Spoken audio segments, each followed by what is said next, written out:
Air conditioning up here for you. I know, it feels good up here. We ready?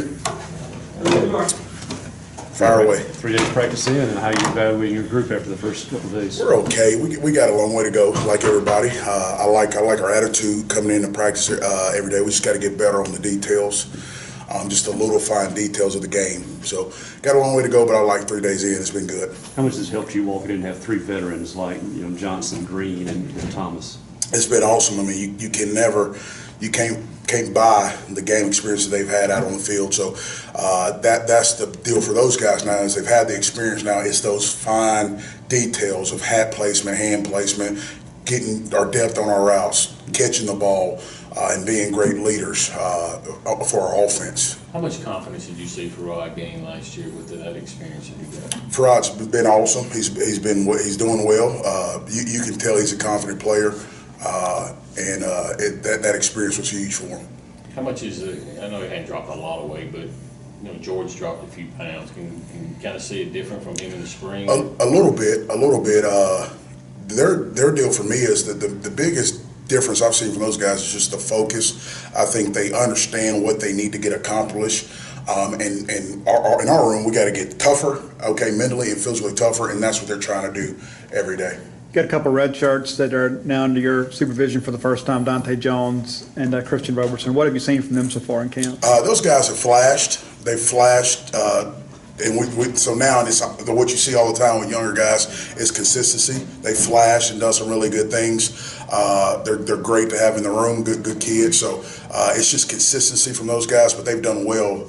They were good in the spring, and they've done well this summer, this fall, the first 3 days. But it just comes down to that experience that they don't have. So they'll bust some plays here and there, and they're not always consistent. So, but they're doing well the first 3 days. I know his head's spinning because he just got here and he's just a true freshman. But what did you see out of Powers Warren when y'all guys were recruiting him? What kind of attracted you there? Yeah, Powers. Well, you look at him and he fits in right in our room with his size. He's got great size, great ability. He was a great kid.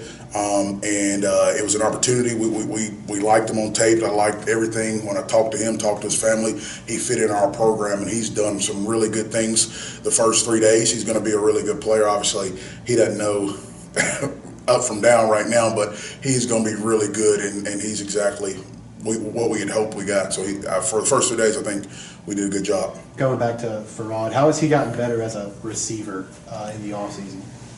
Just working on catching the ball, working on top ends, getting in and out of breaks. He's done a good job from that aspect. But just once again, you'll hear me say it over and over again. It's just for him as well, consistency and doing it over and over and over again. But he's turning into a good receiver. We got to become a great receiver, catching the ball all the time. He will lose focus and have some drops, but I can tell he worked this summer. Looney talked earlier this week about having more depth than usual at the position. You know the offense well. Sure. How does the offense change when you've got a lot of guys you can use? You can change personnel. You got depth now, so now we can play more 12 personnel. We can put two guys out there. We've talked about that a little bit.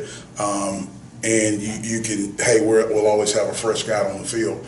Obviously, we play with tempo, so you're not going to be interchanging a bunch, but it just gives you more options. I think every guy offers something different. They all have great skills, and they offer something different. Each guy offers something different. Thinking back to the spring, you mentioned something with Jordan that he needed to have that sense of urgency. This is his last, go. Have you kind of seen that from him? A little bit, but once again, it's on and off. We got to get it where it's all the time. Jordan is. You look at his stats, you look at his height, weight, and all that, and how fast he runs, how big and physical he is. He has got to dominate. He should dominate week in and week out, and that's what I've been asking him to do. Every bust he has, if he busts a play or if he drops a ball, you're a senior. It can't happen. That's what we want. And I've seen it a little bit. He's got to focus here. We just got to get it to where it's turned on all the time. So it's a mental thing that's kind of separating him from being that way? I don't know if I'll say mental. It's just, I'm pushing him, okay and good enough, you have to be great. You could be, with his size and his ability, if he ever decides to turn it on all the way, and it's not if I feel like it type of deal, he could be as special as he wants to be. I'm curious also, just before you got the job actually, how much did Dan Mullen stress the idea of incorporating passing with tight ends this year in particular? We didn't discuss it. We didn't discuss that much. we didn't discuss that much before I got the job here.